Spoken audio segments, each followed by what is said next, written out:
Welcome back. Today we're going to be doing something a little bit different.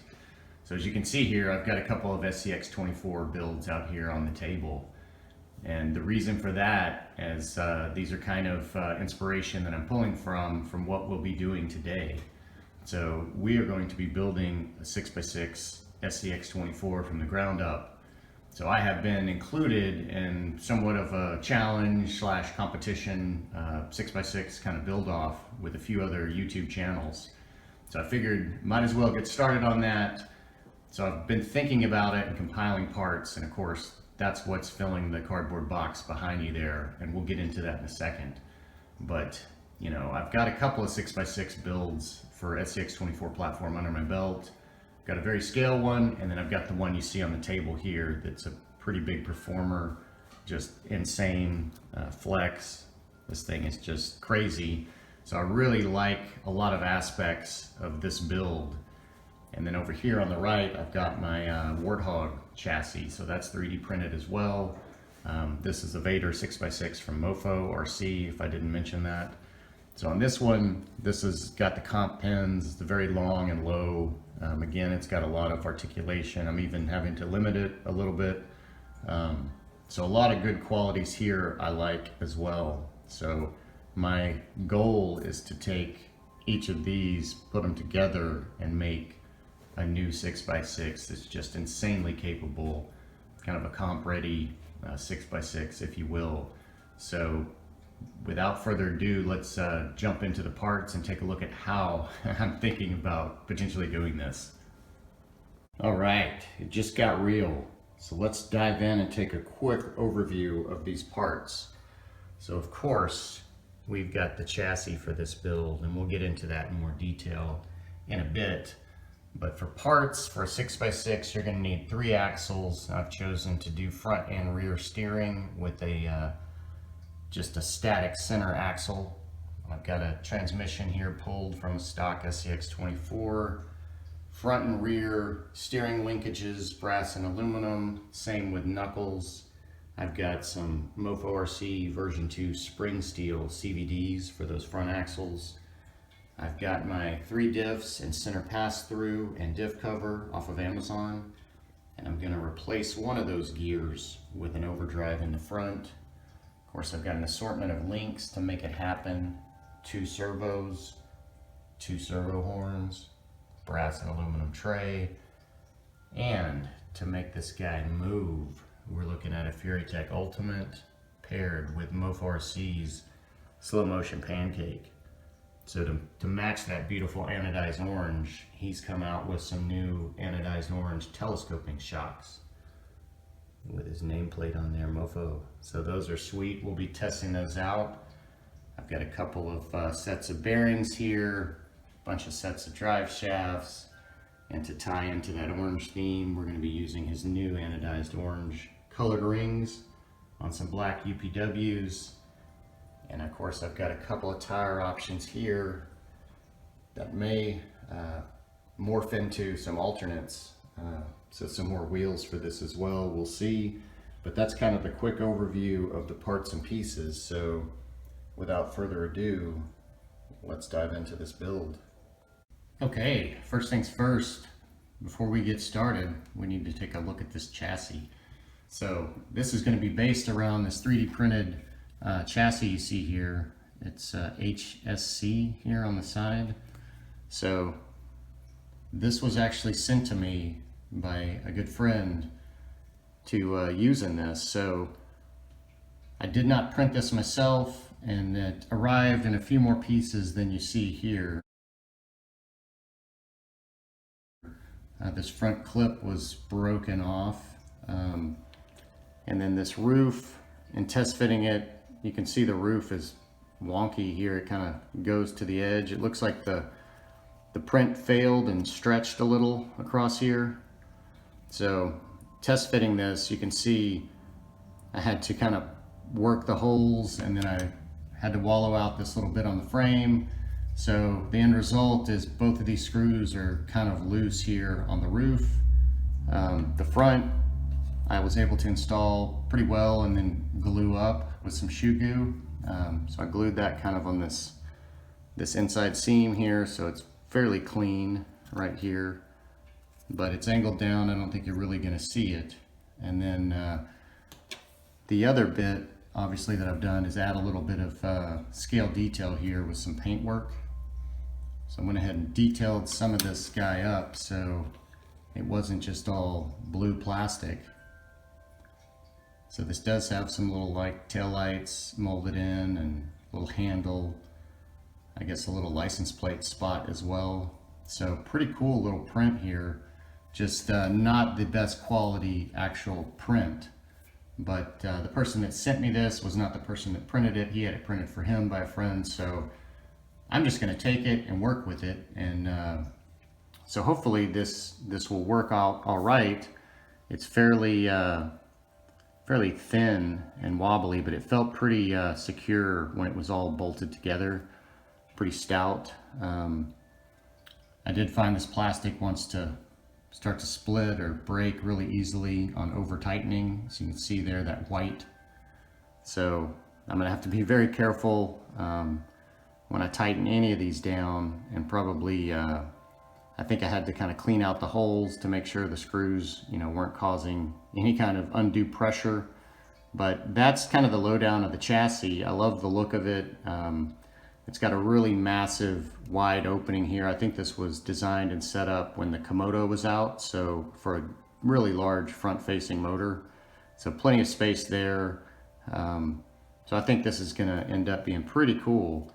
So being that this is plastic and fairly thin, instead of blinging this out in my typical fashion with a lot of color-coordinated aluminum parts, I decided to go with the stock plastic transmission tray and just go ahead and use as much stock plastic as I can for that transmission and everything. My axles, I've got a couple plastic axles, but basically instead of coloring it down the middle, kind of keep it all blacked out down the middle. So I blacked out kind of the battery ESC tray here that'll sit down, and then just planning on the orange as highlights for the wheels, the shocks, and the motor to kind of pop with this blue scheme. So that's the game plan.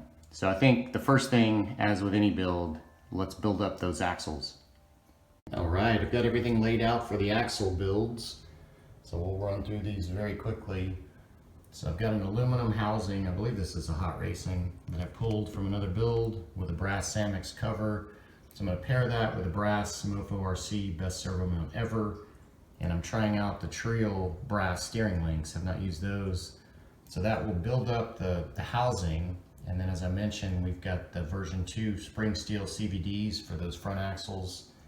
And then I'm trying TREAL's overdrive as well. This is the 214 setup instead of the 16T gears that came with this 6x6 gear kit. So for the middle axle, we've got a plastic stock housing, and then I just pulled some inners. And then as I mentioned, we've got the pass-through gear and a brass diff cover for that off of Amazon. And then we're using a plastic stock rear housing.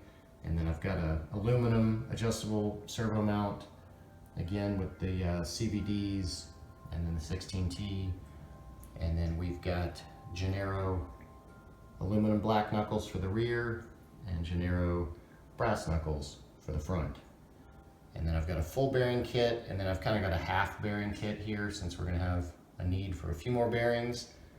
And then as with all my builds, it's a bring your own hardware situation. So make sure you're prepared with all the tiny screws, nuts, washers, spacers that you may need. So I'm going to get these built, and then we'll see how they perform. Okay, little transfer gear center axle update.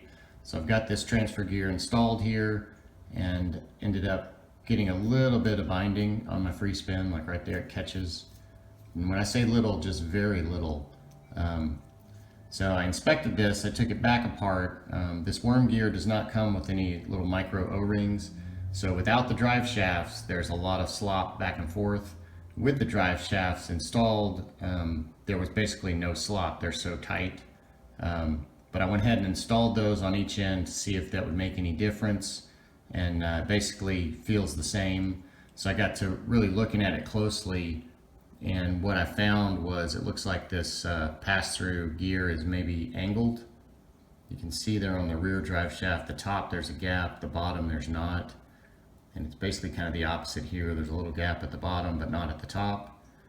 So I'm assuming the hole in this diff is just slightly up, causing that.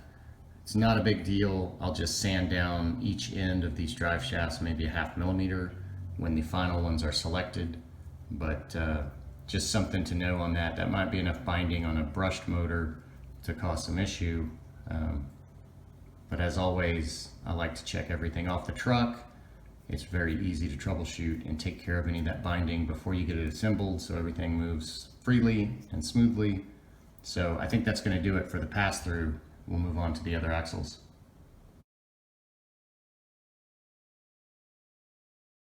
All right, hit my first little roadblock here. Do you notice anything about this steering link? Looks like it got run over in shipping. So I didn't notice that in the exploded view picture, but I went back and looked, and sure enough, yeah, that guy is super crooked. So I've actually got a new one on the way, so it should be here shortly, but I'm not going to let that hold me up. I've got the third axle to assemble, so we can get to that. But another thing I noticed as well, and I'm going to wait to evaluate with the correct steering link that's not bent, but I'm not getting my CVD throw advantage because of this thickened diff cover.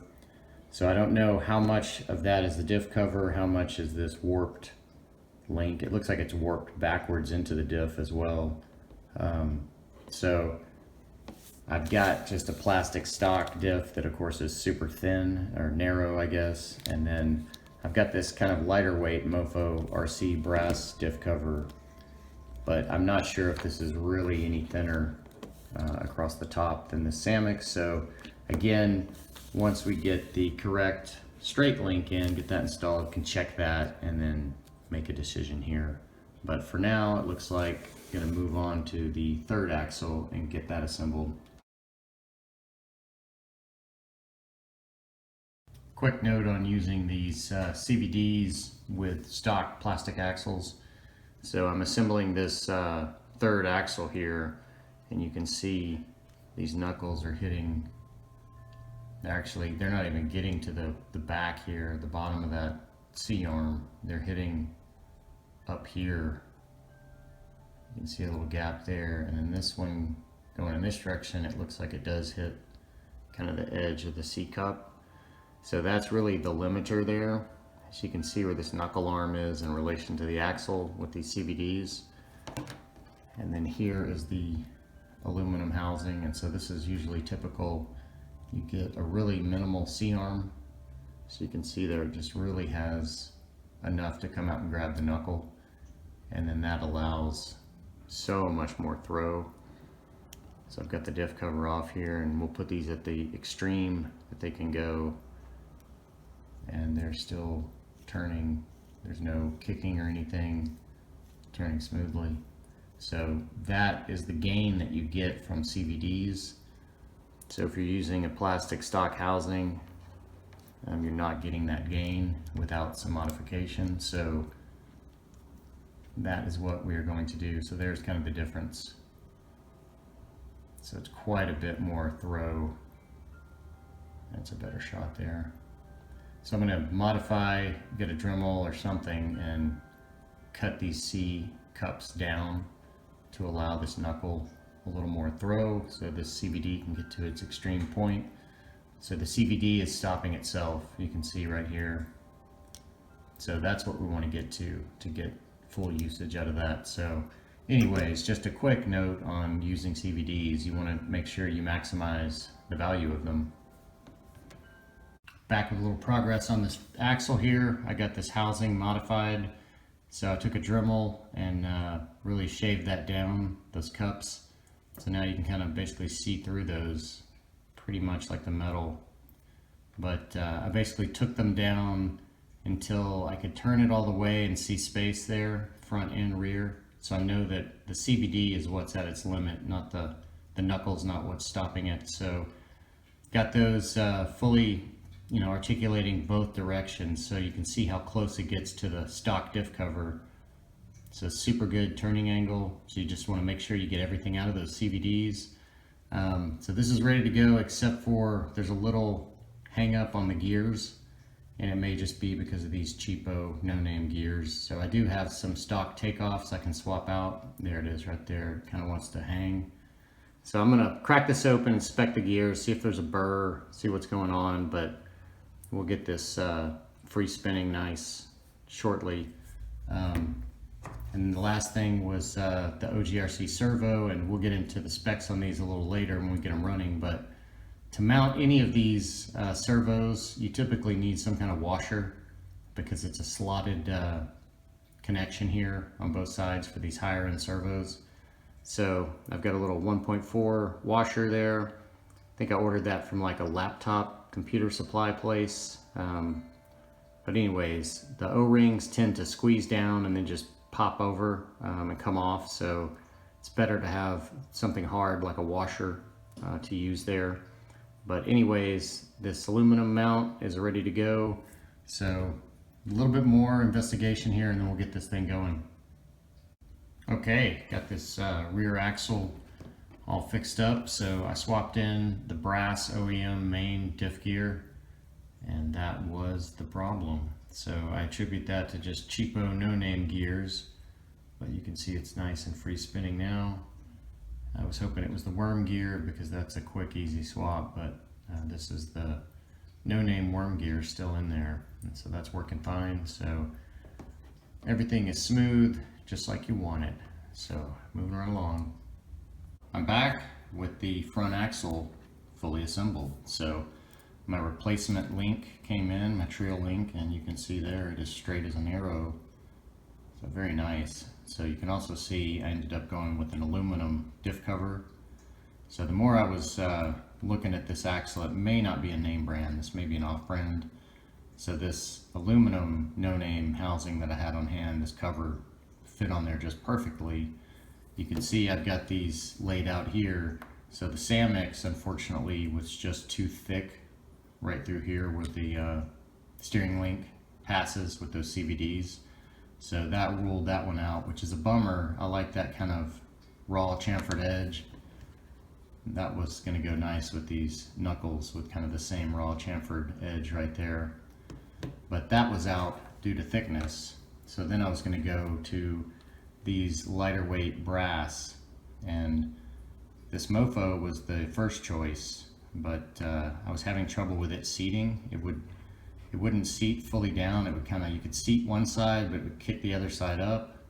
It's almost like there was a width issue. So you can see here I took out with the Dremel a little width on the sides, thinking maybe that would help. It didn't. So this is an early brass cover with one of his early version axles, so it may just fit that axle. I don't know what the deal is, but that put that one out. And this is an Endura with the pre-installed bearing. And I've run these here and there with luck and good luck and bad luck. This one seemed to cause gear binding. It fit on and tightened down, and the binding on the gear was the type when you twist the gear. So it wasn't like tightening down too hard didn't affect it or loosening it. It was, once it was installed, it was like the gear was twisted, so it caused some crunch. And these are those overdrive gears, so there's nothing I could replace in those. But the stock housing worked fine, the plastic, but of course I just couldn't bring myself to do a plastic diff cover on an aluminum housing, so swapped in this aluminum one, so it'll work for now. And you can see we're getting super close to it. So you're gonna have to have a thinner diff cover closer to the stock profile for CVDs, but super happy with it now, like butter. Of course, I got a little udder butter grease in there as well. And you can see I got my NSDRC servo horns mounted up. So I think we are finally ready to move on from axle assemblies.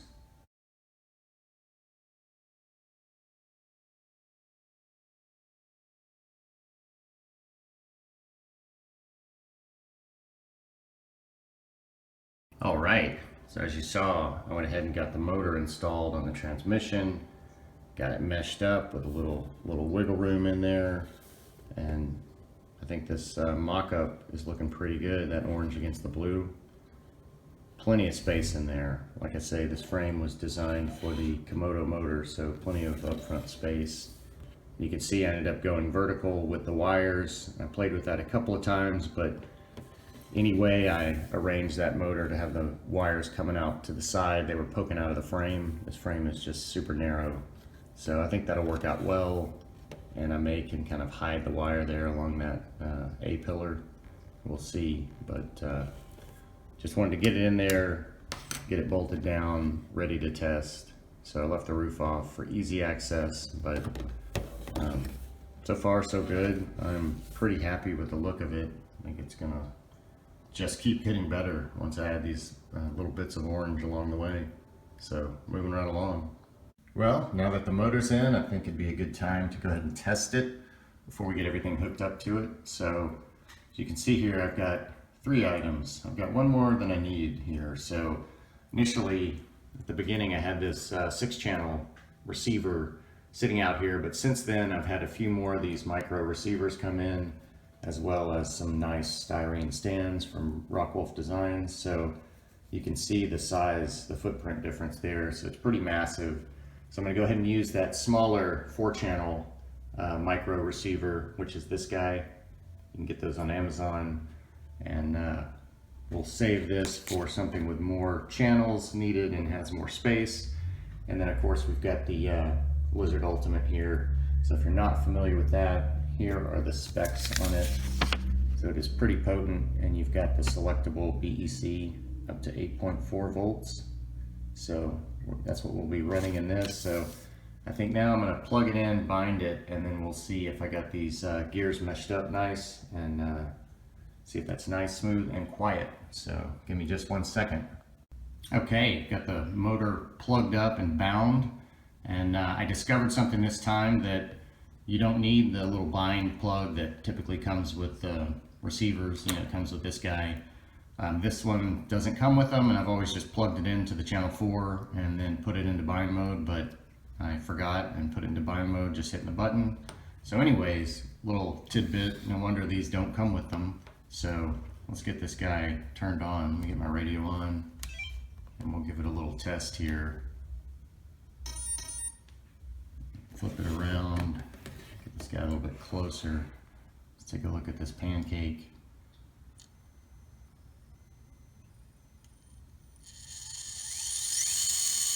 Nice and smooth. And this is no adjustments on the firmware or anything. I haven't even opened the app.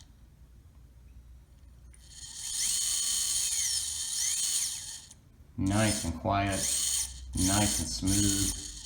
So I think we are good to go with the motor. Motor, transmission, electronics, check. Okay, I decided to go ahead and get some components built up here. So you can see I've got my link sets assembled, and I'm not going to go super into detail on these. I really like them. I've used them on my last 2 builds. There's no O-rings. You just snap in the ball sockets.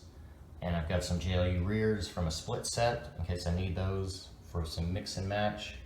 But you can see on the right here, my deadbolts, I've got the rear uppers down here. So I ran into a little snafu.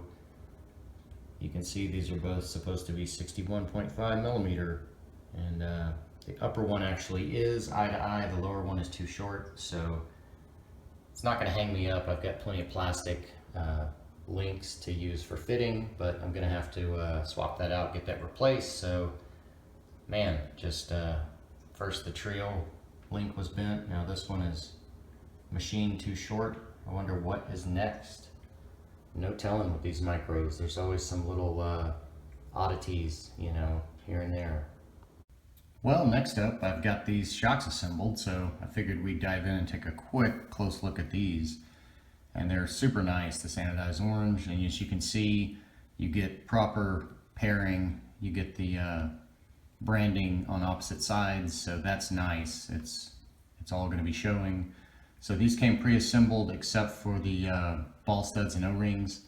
And as you can see here, I did my usual for telescoping shocks and put the O-ring just on the inside and left that larger flange that's on the outside without the O-ring. So that will not come out, that will retain the shock. So these feel nice and smooth. And again, something strange happened with the shock. So one set had everything perfect. One set had two of the brass ball studs missing. It had the little Allen key missing, and it had two sets of the shorty springs and then one extra shorty spring.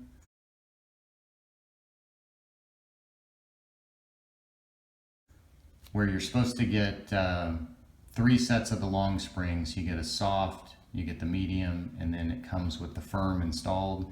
And then he also gives you this short set of stock length soft springs.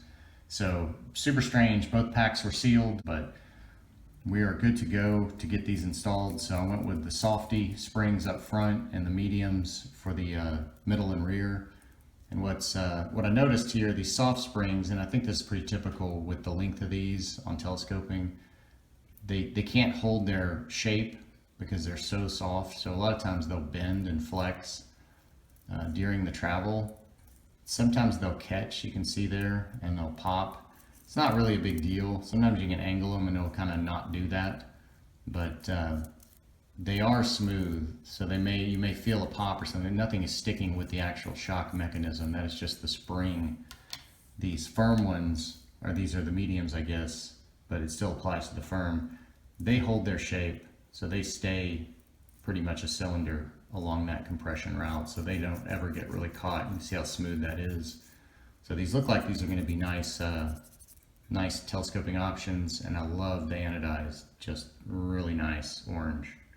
No one is making orange except I think one off-brand on Amazon, and they're not the greatest shocks. I've used them and converted them with mostly other brand parts, but anyways, that's the shocks, so we'll see what's next. Well, I figure it's about time to dive into the wheels and tires. So you can see I've got everything kind of laid out here on the table, and so I've gone with these MOFO RC ultra premium wheels, better known as UPWs. So they come in black and silver. So when you select these, you get the 3-piece wheel, and then you specify silver or black ring hardware, and that's what you get with the wheel. So the next, you've got to pick out a ring, and of course I just went with the simple anodized orange ring. So the colored rings are brand new from him, just really nice looking. I've got another set in blue, I really like them. So I dug around and I found some brass MOFO rings that I had on hand, so I can swap those up front. And then I don't believe I had these on the table earlier, but you have to buy your hubs separately. So again, I had a bunch of these on hand. These are +6mm hubs. So again, the brass on the front, and then I've got a bunch of black hardware here. So for tires, I picked these out a long time ago for this build. I wanted something just super wide, super tall. So these are the newer Injora Chiraxes, the 64x24s. Just have really good compound, really soft, and a nice soft foam in there. But I do have my favorite Crawler Innovations Little Nova microphones here. So I got some soft and mediums. So I may swap those in depending, but that's kind of the wheels and tire selection right there. And you can see, of course, I've got 2 spare UPWs. So because of that, I broke down and I went ahead and bought another set. So now I've got a full alternate set here. I had some extra rings as well. Got some more +6 hubs. One thing to know, the brass come with silver hardware, so I believe I've got enough black to make them all black. And then finally, another set of tires. So these are the brand new OGRC Comp Pro pin tires. So these again are fairly large. I want to say maybe 63. So let's take a look at these. 63x21. So they have a nice staggered pin profile. And the neat thing about these is these actually have a dual stage foam. So you can see in there, you've got a closed cell inner that's firm, and then that outer open cell is your soft. So that's a first, I think, for these micro crawler tires, having a dual stage foam. So that's pretty sweet. So gonna keep those foams in there, obviously run those, try those out, but since these were new, I had to pick these up to try them out. Otherwise it would have just been one set, but you know me, I like my alternates. So we're gonna get these mounted up and then we'll take kind of a closer look at the finished tire and wheel combos. Wow, that was a lot of tiny micro screws on those rings. I wouldn't recommend doing that without something like this. This is gyroscopic, so it does nothing when you pull the trigger until you twist your wrist either direction, so you can spin it in fast and then creep it down. And it's got a nice clutch on it, and you can flip this handle to be straight. Very handy tool. I definitely recommend it. Makes putting in multiple screws go pretty quick. DCF 680. But back to wheels and tires. These things are looking sweet. I tried silver hub screws on this set. I didn't like them as much. I kind of like this blacked out look, so it ended up being the same rim exactly. And of course I got Crawler Innovations foams in these Enjoras. They're unvented and those fill them out super nice. These feel really good.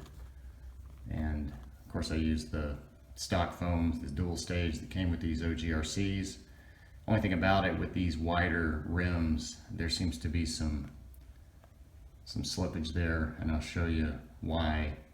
But before I do, I just want to look at the differences in the compounds here. So this Enjora is the new compound. I want to say the S3. It's real glossy. It's a real thin feeling, like not thin but floppy rubber, but it is sticky. Super sticky.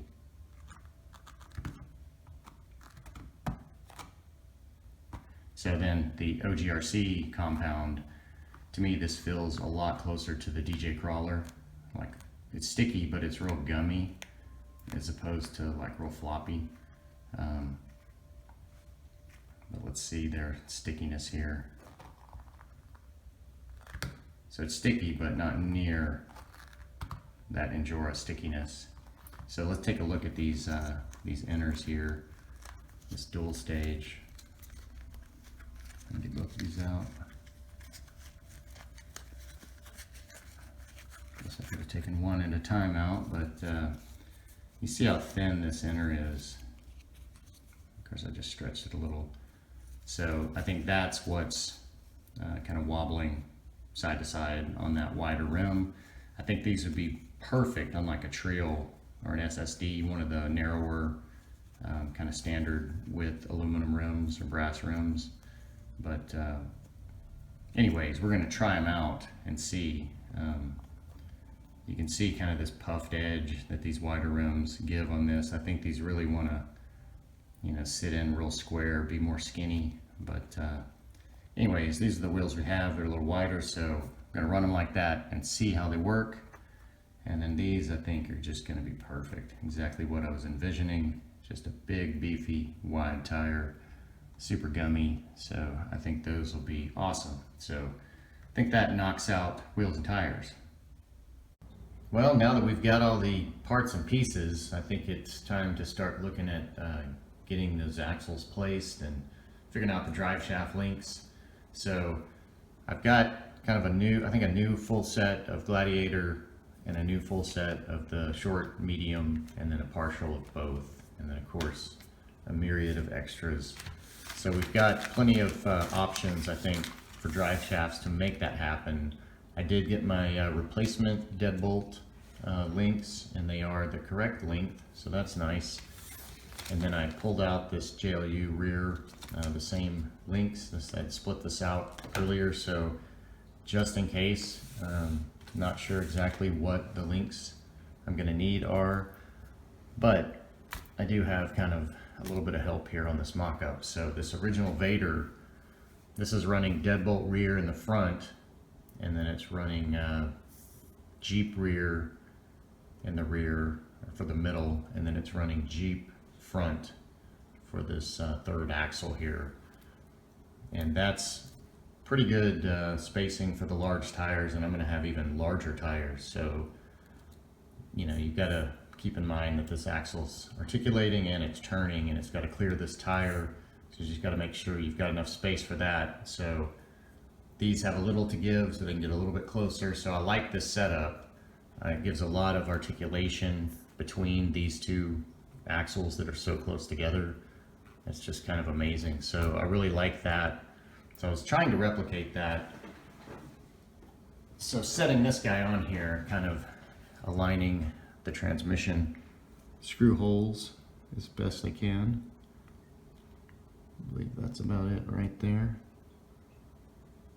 So that is how it's sitting right there. And it looks to me like the servo, of course, even without the little light bar piece, is going to be colliding with or just in front of, it looks like the nose here, and I want it to tuck in.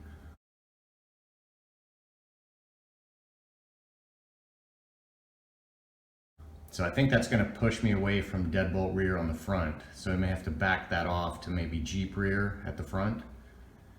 And then looking at these rear axles, so if I use a Jeep here, I could keep a Jeep rear and do Jeep rear, keep this the same, and basically keep this same setup. But again, I'm looking at this, this back tailgate piece, and it looks like the back edge of the servo would just come into contact with it.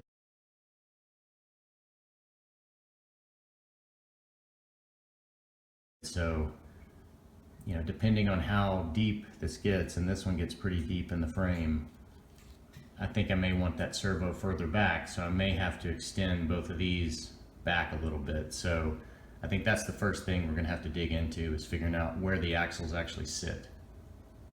Okay, you've got the front suspension on there, and I use those JLU rear links. And because of this servo tray and these being rear links, that mount point's a little different, so it always kicks that servo forward. So I did something similar on this VADER. You can see those upper links don't match. Those are actually the JLU lowers, I believe, and then I use those for uppers on the deadbolt rear. So that, in effect, took this servo and leaned it back. So I'm thinking of doing the same thing here. I've got 41mm, which are deadbolt front lowers, to replace these 51mm Jeep rear uppers. So that's my hope, is to lean this back 10mm, and I think that's going to help the servo horn clear this little crossbar, so it's not tucking up in that hood. And then I want to say this back edge of the servo looks like it's touching the top of the tray on the inside, so maybe leaning that back will be able to get a little more compression, get all the way down. Seems like anywhere I put these shocks on those lower holes, I'm getting about that same amount left. I can hit it on twist, but because of that servo horn, I can't get any lower right down the middle. So I think I'm gonna make that little tweak and see what that does. And of course, we'll have to play with spring rates. Of course, the back's not lifted up, so this just looks crazy, but not really worried about spring rates yet. I wanna get the geometry working, and then we can fine tune, you know, everything else. So other than that, the rest of the front end is looking good. I may have to adjust this drive shaft if I lean it back. Looks like I will. I'm pretty tight there. So at full compression, I'm basically touching. So that may be another thing, a little mod there, but I've got plenty of drive shaft to do that. So anyways, I'm gonna jump in and see if I can't get this front end tweaked. Some front end progress here. I think I've got my final arrangement. So you can see here, I've got these uppers in my own little link riser position. So I've popped a couple holes in the frame. You can see right here is what I'm talking about. So that stock position down here, just that was too far. It pulled this back too much. I needed kind of a custom link, and I didn't have one, so I made myself a custom mounting hole. So basically created myself a link riser there. So super easy to do. Few little tools, and then you can see here I did snip off a little drive shaft, maybe 2mm, with that little K&S pipe cutter tool, but that gets me all the way down, sitting on the tray, everything tucks in. you can see it did kick this servo back, so that just is super nice. So that's full compression, and I've got, like I said, just a little bit out of that shock left to go. You can get there on twist, but not right down the middle. I don't think in any of these holes, they're all kind of an arc. But I'm happy with the geometry. We'll have to play with, like I say, the spring rate and limiting straps, but I'm not going to judge anything until we get all 6 wheels on there. So I think the next thing we'll probably look at here is this middle axle, moving on down the line here. Man, this thing is already looking killer, just with a silly mock-up. So you can see there's no third axle. I've just got the wheels kind of placed where I'm expecting that axle. So the middle axle went on just fine. That's a deadbolt rear link setup and deadbolt rear drive shaft. So no modification there. And you can see I've got it weighted down just to look at the stance, because without these tires and the springs, it sits up.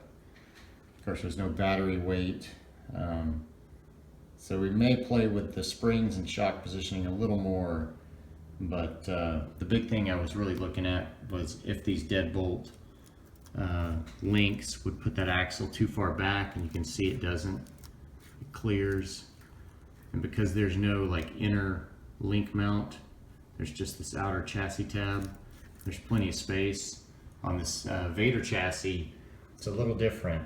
On the back side of these 4 screws, there's another big bulky plastic capture point. So that really makes kind of a narrow passage through there. So that limits how far you can push that axle back. So you can see I've got it quite a bit further in front of that point. But, you know, and of course smaller tires there. So with the axle pushed back and the larger tires, I'm hoping that's about where we're going to be as far as tire separation. So hopefully that'll give me enough to steer. But we'll put this axle on next, so that'll be a JLU front. So we've got the JLU rear up here, of course with the slightly modified upper, and then the deadbolt rear for the middle. So I guess we'll see if this last axle can get on there and we can make it work. Well, this is why we do mock-ups. So that JLU front for that third axle is not going to work. Those tires are way too close together to have a third turning axle. So looks like this extra set of JLU rear links is going to come in handy. So we're going to have to stretch that back out away from that so I can get that axle to turn.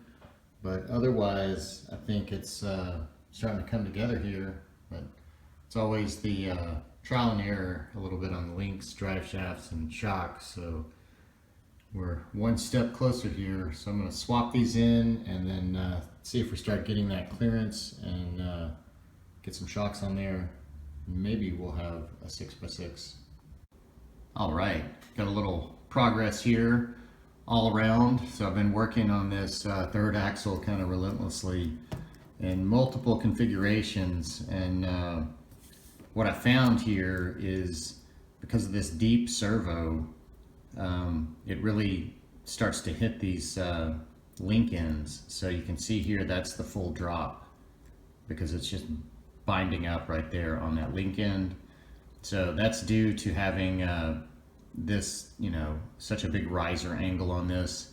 And this is not, I believe, well, this is the link I think that comes with the rear JLU. It's hard to remember, I've been swapping links around so much. But you can see there that this axle gets quite a bit lower and the front gets even lower. So on that discovery, I went back and looked at the front, and you can see now I've got my upper high clearance links flipped upside down, and that was for that same issue. So you can see here there's no binding at that servo tray. The one point of binding I did have was right here at full twist initially, and I just flipped the direction of those high clearance links. They're a little longer one way and a little shorter the other way, so it just moved where that bend happened. And you can see here I'm getting full compression, full twist, and there's just like a sliver of paper room there, so just perfect all the way up. No binding. I did have to shave off just a little bit with an X-Acto, kind of this upper link mount, the stock one, just on one side, just to get better clearance right there to that link end. But so yeah, I think the front now is set after that revisit. That looks kind of wicked with that reversed high clearance upper. So I'm liking the front. So back to the rear, I think the solution is going to be similar. I've got these high clearance, and I think I'm going to mount them upside down. And what I've done for my link positions here, they don't have any that I really need for this upper. You can see I drilled one here, and I was playing with like a shorter high clearance link initially, something more about like this. But again, because these points were so far apart, when it dropped, it really limited how far it could drop because just the geometry. So I'm trying to get these points a little bit closer together. So you can see what I did here was, after looking at these little hexagons here, I finally figured out like, hey, that looks like a little nutsert hole. So the little micro nuts actually fit in there perfectly. So you can see I put a washer on the little piece of hardware here, and then I ran the nut down. So I basically got the nut sitting in the frame, and then I mounted, from the back side, and then I backed it up with another little micro nut. So that is allowing me to now pick and choose more of these kind of little honeycomb pieces. So I think I found a pretty good one here to get my servo clear. I think if I move it back, I think I tried it in this position, this second one up, one back, and it was the back edge of the servo was wanting to hit, the plastic. It wasn't able to get all the way up. So I think this is going to be pretty good. So I'm just going to swap out these, which I believe are the same length that I've got in there now. These are 50s. And what are my uppers here? Currently 51s. So that'll actually bring this back a millimeter, which is fine. I've got plenty of space there, and it should give me that clearance I want right here for the droop. So anyways, that was kind of long-winded, but there's a lot really to consider when you're looking at geometry of suspension, and you think you've got it licked, and then you find a little bit of binding somewhere else, and then you can see we'll address the drive shaft once all of this is set and working. I'll figure out that last drive shaft, but we are getting there, so I'm going to keep on moving. Well, I may have this figured out yet. So swapping on those high clearance links to the rear uppers upside down gives me quite a bit more droop. So you can see what that does, just having that bend there. It allows that servo. I think I was limited somewhere in here before. So now I'm down here even with my other middle axle. And like I said, the front still has just a little more travel, like if I level the body, I believe. But the rear's about equal. So you get these shocks placed, and it looks like I'm gonna be lucky. So at max droop, it looks like they're gonna hit right there in the hole. So get those on, and then we'll take a look at, what kind of travel this is gonna have. This is always the tricky one, this third drive shaft, but we'll see what we need to figure out there. But I think this may work in the end. Okay, a little good news, a little bad news. Got it all mocked up, shocks on. Looks really good, liking that spacing, but that is not working out with that third axle being able to turn. So I've got it sized up here next to this original, and mocking it up and just thinking it out, I thought it was all good, but the main difference is that third axle link point. It's so much closer on this other chassis to that middle axle. So I've got the middle axles aligned, and then you can see where that link mount point is. And then, this one's right on it. So I knew it'd be closer to the axle since I stretched this axle back with deadbolt. I knew I was going to get closer to that mount point. So I used JLU rears to stretch this out, but there's still enough difference because this is JLU fronts back here, and it's still putting that axle further back. So obviously this mount point for the links is further back. So what that's telling me is I'm lucky that I've got these threaded on rod end type links. So what I'm hoping to do is get a little more length out of that lower JLU lower there, that high clearance one. So I'm going to take them off and unthread both ends and see if I can't kick out the bottom, and that'll be good for steering. It'll kick the nose of that servo up. I don't want to bring the back of it in anymore, so I want to leave that there. That'll be the hinge point, so it'll just kick that up. But I'm hoping that can give me some more clearance there. Otherwise, the only other solution, the next longer length, would be a deadbolt. I guess a deadbolt upper right there would kick that out a little bit further, and that's what this is. So that deadbolt upper 61.5, and I believe this lower is just shy of that, 59.5. So that wouldn't gain too much. So this is just going to be a little bit of game of trial and error here and fitment. So we will see. Hopefully we'll get this third axle fully turning and articulating, but so far the flex is insane. Definitely going to have to switch these springs out to the softest on the rears. That's definitely what I have in that other one, but just kind of had those on there to compress it down. So it definitely needs some softness back here, but it's looking pretty sweet so far. So wish me luck on that third axle. Well, I am at a standstill. I have cut and fit and cut and fit so many different combos of drive shafts. I've almost got it, but the problem is the stock drive shafts, and I think I've gone over this before, the females don't allow full engagement. There's like a stop around them. So like if you put the screwdriver right down the middle, it is hollow to the end, but if you slide it kind of down the star grooves, you'll hit a stop. So even with like a really long Gladiator drive shaft, it hits this bump stop, so it doesn't get full engagement. So I had a few like old females, and I don't think they used to do that, because I think I found that out on my other 6x6, that's what made that third axle work, was so much articulation. So I only had one, but it wasn't long enough. And so you can see here, like I've almost got it, but I catch. So I'm up here, and if I tilt this sideways, it'll disengage the drive shaft. So it's right at the limit. But if I drop it, you can see it lift the nose.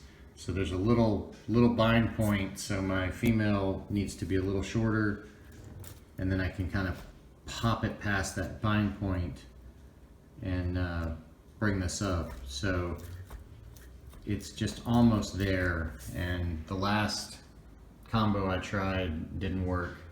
It almost worked, but I think the solution for that is going to have to be ordering some of those metal drive shafts. They have pretty long engagement as far as like the rear males. So I think I'm going to order up some JLU and some deadbolt metal shafts, and just, you know, that way I'll have another combo of those to work with, and then come back at this guy. But it's tricky, that last drive shaft, because neither point is static. That's the difference, is that both of these points can be moving, so you end up with just a massive amount of travel needed for that drive shaft versus these two, because this point is static. So there's just a little bit of travel here. So anyways, not going to be much time for you, but it'll be a few days for me, I'm sure, and then we'll get back at this and hopefully solve that problem. All right, I'm back with metal drive shafts. It is finally time to solve this third drive shaft problem. So one thing I forgot to mention in the last little segment, I did, as you notice, get the links stretched. So I had to stretch the top and bottom, unscrew those a few turns on each end, get a little more length, but it looks like that is just going to clear me. I mean, it's close, but it looks like there might just be a little kissing there, here and there. I could always maybe adjust out one or two more screw turns on the bottom, maybe, to kick that out, but looks like it's going to work. So I'm going to leave it as it is for now, and then you can see here all new drive shafts. Gladiator, Jeep, and Deadbolt. So both of the Jeep fronts are the same. And then I've got 3 different length rear males. So it's going to be some combo, I believe, of these guys with most likely maybe this guy or a Jeep front, one of those kind of medium length. But anyways, I'm going to jump into this and see if I can't get it fitted up, and then we'll see where we land here. Okay, got this drive shaft in, and ended up being a Deadbolt rear male and a Jeep rear female, and that made it work perfectly with unscrewing these lower links, like 2 more turns to kick them out just a bit, and it got rid of any hang up that was there. So that is moving freely, and this is the massive articulation that you need. So you need just a lot of engagement there, and then it's got to hit that point that's close and then slip past. So that's kind of the geometry that you're working with. But now that it's worked out, it's given me exactly what I want. So when you're going uphill, that servo is tucked right there. So you've still got all 4 wheels on the ground, and then the flex between these is just massive. So this is exactly what I wanted. So I think that's set up now just perfectly. So the only thing left to do is actually get this thing running. So let's wire it up. Electronics are installed. Look at that, pretty clean. Lots of space in there with that S&P motor being pretty shallow, having that transmission flipped. So I left the roof off so I can give you a little peek in there. So just a little bit of double-sided tape and a few zip ties. So the front servo wire comes up and zip ties to the motor wire down there.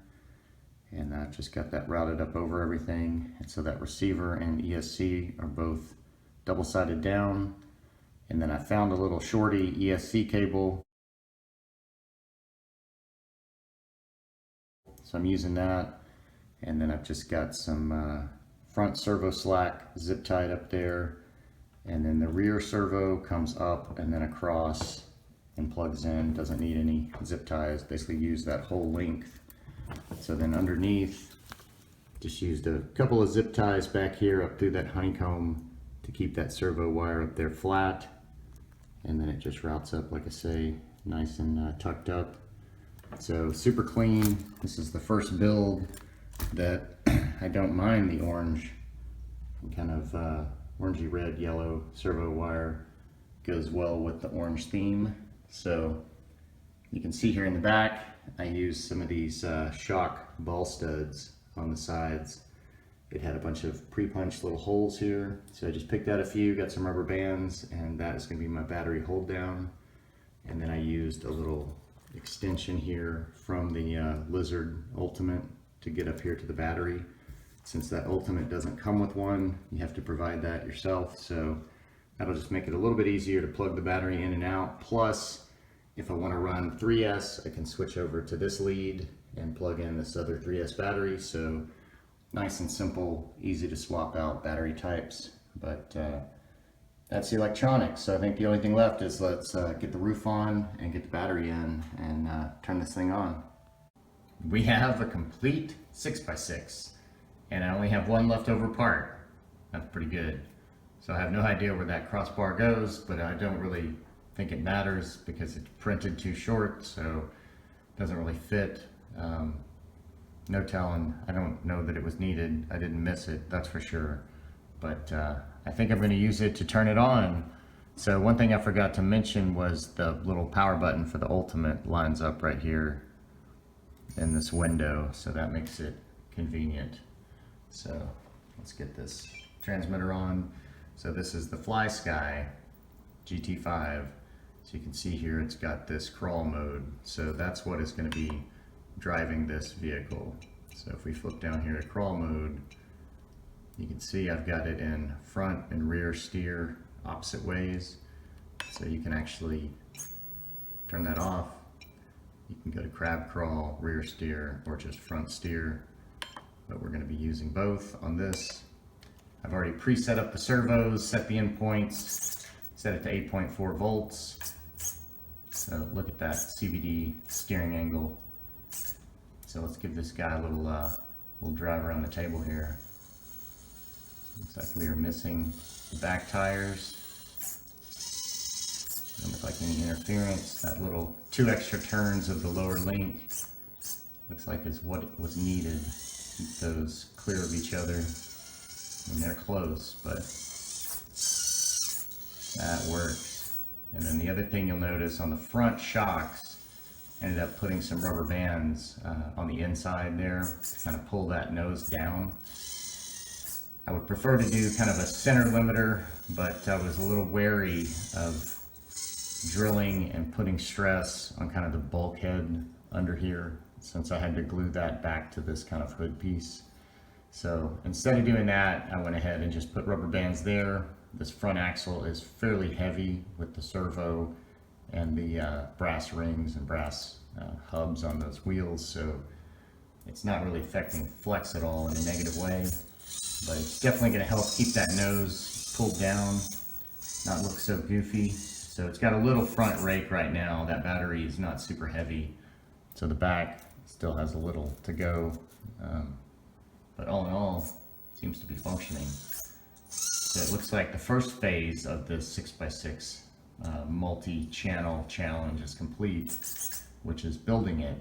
So the real challenge is going to be putting out a running video. So that is coming up next. So I think I'm going to have to actually take it out, do a little testing, and then get some footage of this guy and put it together. So this build video was not part of the challenge. It wasn't required, but you know me, if I'm going to do a build, I usually document it. So since you can print this chassis yourself, you can find it online, I figured might as well put out a video, help anybody out that may want to do this.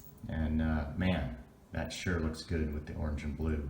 Just super happy with that. So I think that's going to do it for this session. And man, sorry if this was a long one, but it's longer in length because it's longer in length.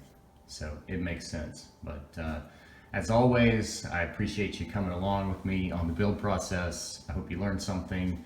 I know I did. 6x6s are always educational, but until next time, thanks for watching.